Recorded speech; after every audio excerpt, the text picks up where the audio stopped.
Krimi organizuar, sigurisht do ta kuptojmë që është një nga ato, le të themi, pjesë hetimore, pra korrupsioni dhe krimi organizuar që i përket SPAK-ut.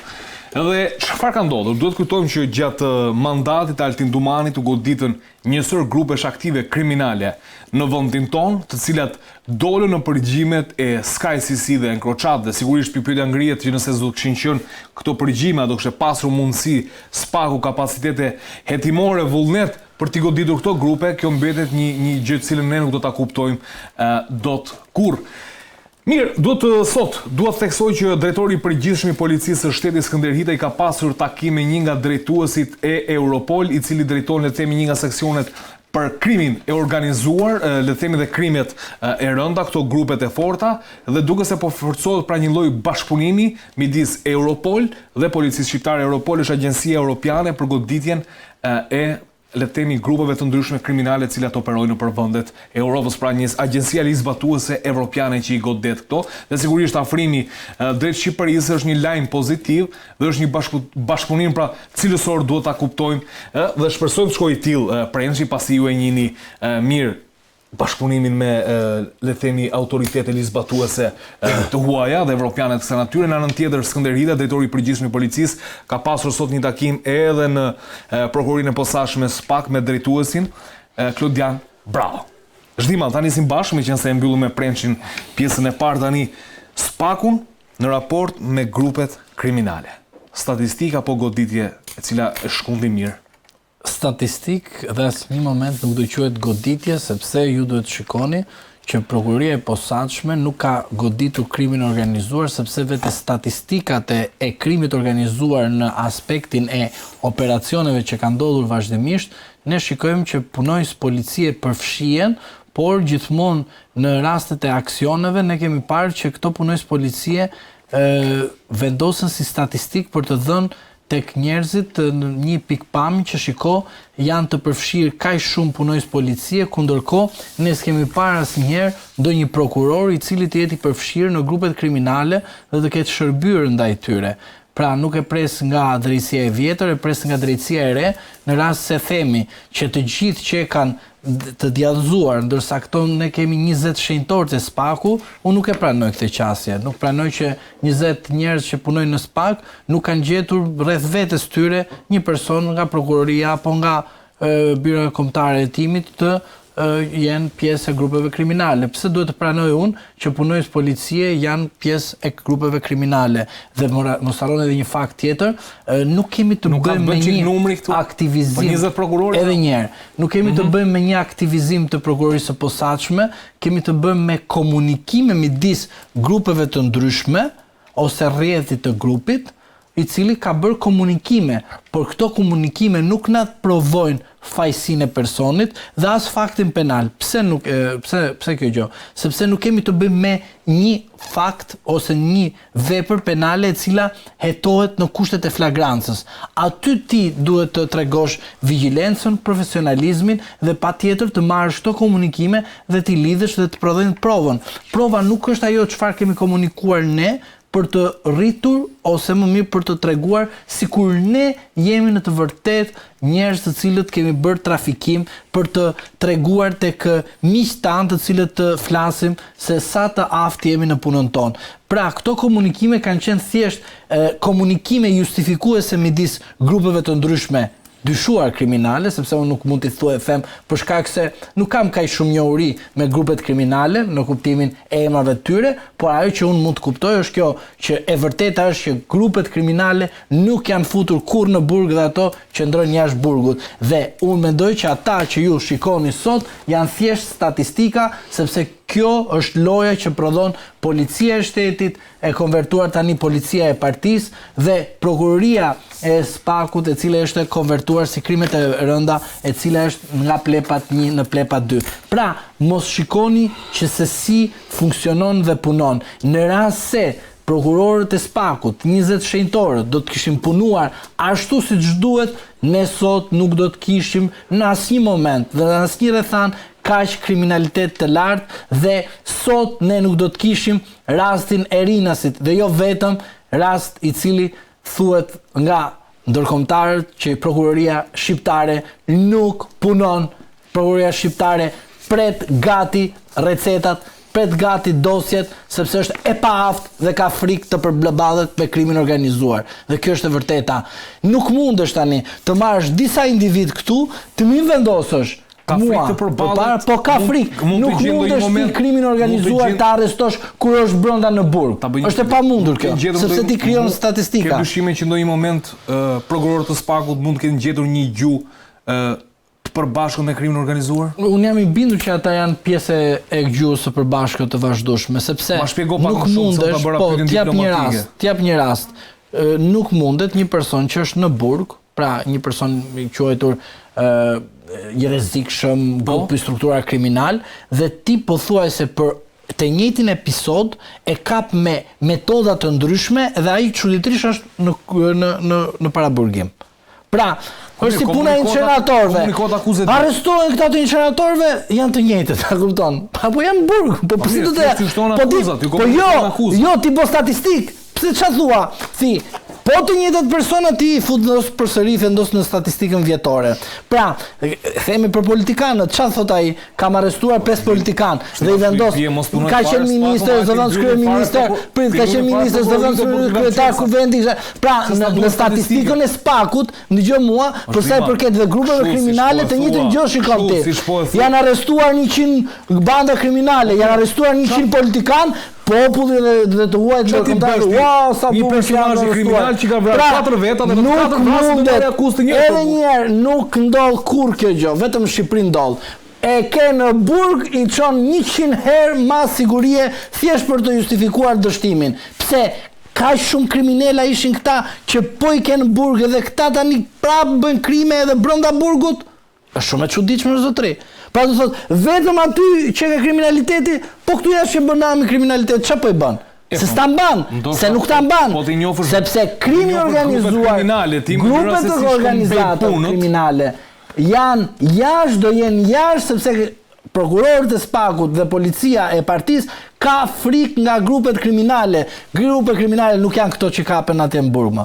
Grupet janë më të rënda se kaq. Por nuk kanë guximin, po ta dija unë në kuptimin pra ti duhem, pra po nuk e kam unë për detyrë. Por nuk janë mban zotëri se vetë prokurorët e Spakut janë në pengmarrje.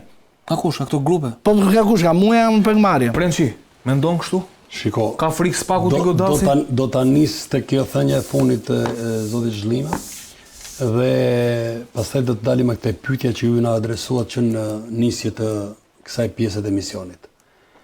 Unë nuk besoj që ndonjë eksponent i botës së krimit ka ngelur pa u arrestuar në flagrancë, pa u shoqëruar, pa u hetuar, pa u dënuar ndonjëherë. Kam përfituar nga boshllëqet e sistemit, nga kalbëzimi i sistemit, kjo është çështje tjetër.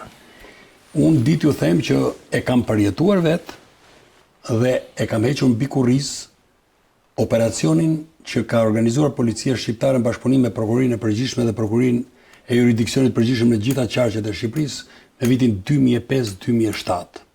104 grupe kriminale, mbi 1400 të arrestuar, të hetuar, të dënuar edhe me burgim përjetshëm mbi 37 persona. Të dënuar me burgim përjetshëm. Një pjesë prej të cilëve për më pas nga drejtësia e reformuar, janë nxjerrë, janë liruar, janë favorizuar dhe janë prapë në burg, sepse nuk heqin dorë nga aktiviteti i kriminal. Pra në këtë pikpamje, unë nuk mund të them që organizata e policisë nuk ka funksionuar. Ka funksionuar, i ka kapur, i ka arrestuar, i ka hetuar, i ka provuar dhe kanë marrë dënim. Çfarë ka bërë sistemi i drejtësisë i kalbëzuar në Shqipëri nuk është përgjegjësi e policisë shtetit. Jo, sistemi politikës që ka përdorur për fushat dhe pastaj. Pra tani shkojmë. Në krye të herës na bëhet një pyetje, na thatë lidhur me problemin e takimeve që ka bërë kreu i Spakut me drejtorin e përgjithshëm të policisë Skënder Hitej, si dhe me përfaqësues të Europolit. Europolit po. Nga sesionet të cilin merret me grupet më të rrezikshme kriminale, krimet më të rënda. Tani do shkojmë. E para takimi i kreut të Spakut me kreun e policisë është takim protokollar që ka të bëjë me startimin e punës, duke qenë se Zoti Brava e ka marrë detyrën pak më herët. Jam duket se ajo task forca zgjedhore, ky ishte ky takim. Jo task. Task force. Domethënë që edhe e ka thirrur jo ka patur edhe një problem, po do ta them më madh. Ka patur edhe një takim Dumani një ditë pas arrestimit të Ilir Metës me Ilir Prodën, ku janë debatuar egër shkelja e procedurave të arrestimit. Do dali. Pas ka pas fajin spaku. Është e incizuar. Jo, asnjëherë se kanë. Shiko, jo. Të gjithë tjerët e kanë. Shiko, është nga tasi që të rrinë te krimi organizuar, të rrinë te krimi organizuar. Do dalim, e diskutuam çështjen e emrit. Inshallah e kemi jetën e gjatë, është audio dhe video takimi i tyre ku është debatuar mbi shkeljen e praktikës e procedurës standarde. Rrinë te krimi organizuar. Tani, takimi ka qenë protokollar, është këtë normale që kreu spakut, me qënë se kishte 4 muaj që kishte marrë detyrën dhe drejtori i përgjithshëm i policisë sapo ka filluar detyrën, edhe për shkak se kishte një farë ngrirje me marrëdhëniet me ish drejtorin e përgjithshëm të policisë, për shkak të kushteve juridike në të cilat ai ndodhi, edhe stresit që kishte kapur se kishte telefonin e bllokuar, kishte probleme me drejtsinë ish drejtori i përgjithshëm. Thoni për zotin Prodë. Po, ky takimi që bëhet me zotin Skënder Hitaj, një drejtues policie me integritet deri në ditët e sotme, që s'është marrë peng, që e ka ndjekur karrierën në mënyrë graduale, të vazhdueshme dhe ka spikatur në postët që ai ka patur në policinë e shtetit, unë i uroj sukses dhe e quaj një takim normal për të vendosur ato shinat e bashkëpunimit dhe të kalkulimit punëve të tyre. Pasi kanë shumë punë për të bërë. Koincidenca që takimi sot kreu i policisë shtetit, zoti Skënder Hitaj, ka bërë edhe me një përfaqësues të Europolit, ka një domethënie shumë të madhe. Një muaj para se të dorëzojë detyrën Ilir Proda, ka patur një konfirmim nga një burim nga piramida e drejtimit të policisë shtetit, që Policia Federale Gjermane ka ndërprerë marrëdhëniet me policinë shqiptare për shkak të dekonspirimeve. Okej. Dhe normalisht vendosja një titullari të ri që për hir të vërtetës me një procedurë standarde do dikton ura komunikimi për të bashkëpunuar në mënyrë më eficiente në raport me krimet e rënda, krimin ndër shtetëror, grupet kriminale të krimit të organizuar e tjerë. Dhe kjo është më se domosdoshme sot për sot me marrjen e detyrës nga drejtori i ri i policisë së shtetit. Pra, dhe ndërkohë që nëpërmjet Europolit, domethënë prezantohet një drejtues i ri serioz i policisë së shtetit, i cili do ta filloj punën me një qasje tjetër me ndërkombëtarët, jo me qasjen e mbylljes derës ose me qasjen e dekonspirimit të operacioneve. Ju e dini shumë mirë që këtu, jo për çështjet konkludive, po për çështjet reale, Altin Dumanit ka deklaruar disa herë edhe në raportet në parlament që disa nga operacionet kanë dështuar për shkak se policia e shtetit ka pas probleme në drejtim. Kam një pyetje Prençi. Vlora u godit për të parë me grupin e Ines e Rrugës. Jo, këtu ke grupi Ines e Rrugës. Dua ta lidh. Këtu e kam 5 vitet e funit. Po, 5 vitet e funit. Në Shqipëri ke 34 atentate të mirëfillta me mbi 57 viktima që nuk kanë autor. Çka do të thotë që policia e shtetit është jashtë loje për këto 5 vite, ndërkohë që kemi aktivitetin e spakut që bazohet vetëm mbi materialet e ardhur nga partnerët tanë, Sky dhe ECROChat, por nuk kemi ndonjë çështje të ndërtuar, të hetuar, të zbuluar dhe të ndëshkuar nga organet e drejtësisë. Bravo. Unë i kam postulat gjërat, nuk i kam me furqe. Kush pak? Pra, nuk kemi spak. Kush taks? Ngjo, nuk kemi. Kush taks forca? Nuk kemi. Letash. Nuk kemi. Kush taks? Nuk kemi një task force. Jo taks. Nuk kemi një task force të prokurorisë së posaçme, të policisë shtetit, prokurorisë përgjithshme dhe prokurorisë jurisdiksionit përgjithshëm për korrupsionin, për krimin, në fushën e krimit ekonomik, abuzimet me fondet publike, s'kemi asgjë. Ama çdo ditë këto prokuror e bëjnë edhe rrugën e Korçës kur është qet mali, edhe tunelin e Skërficës, edhe tunelin e Llogaras, se shkojnë edhe prokurorët pushojnë në ngushtë atje në jug. Jo, unë s'jam dakord me ju. Ata mendojnë unë lidhet direkt në taraca e prokurorisë, direkt me Rinasin dhe ikin direkt ka një urë të posaçme, duke është në botë, nuk e kupton. Prokuror. Të lutem avokat. Të lutem avokat. Çështjet kryesisht nuk i kanë ndaluar kush as prokurorët e Spakut, as prokurorët e jurisdiksionit përgjithshëm. Le të fillojnë çështjet kryesisht se i kanë rrugëve të Shqipërisë, këta abuzimet me fadë publik. Po është taks forca. Të rrini taks. Të rrini interpretim. Të rrini te krimi organizuar, të lutem se taks. Zoti Zhlima. Po m'fal.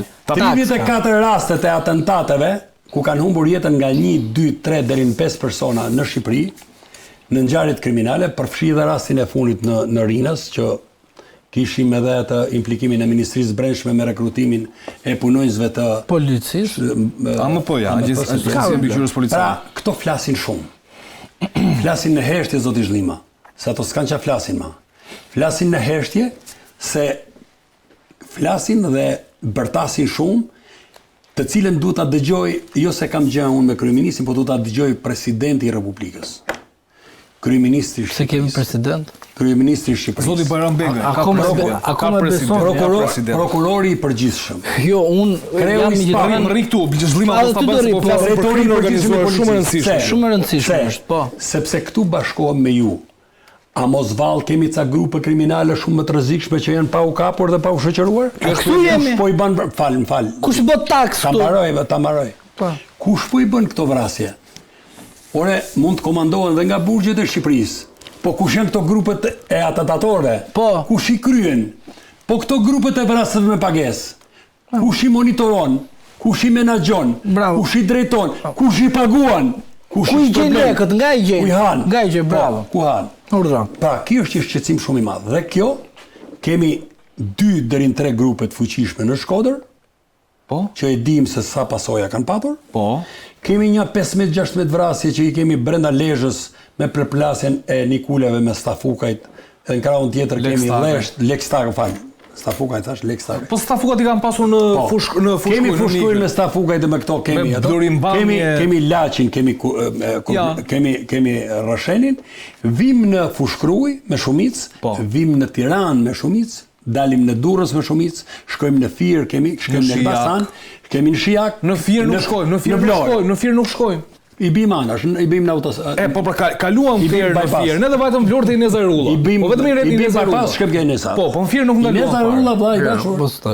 Vllai dashur ti e din ka punuar për një nga organizatat më të forta kriminale që ka Shqipëria. Ka punuar për ta? Patjetër, sepse shiko, janë sheikët, janë larg. Rrin në botën e largët.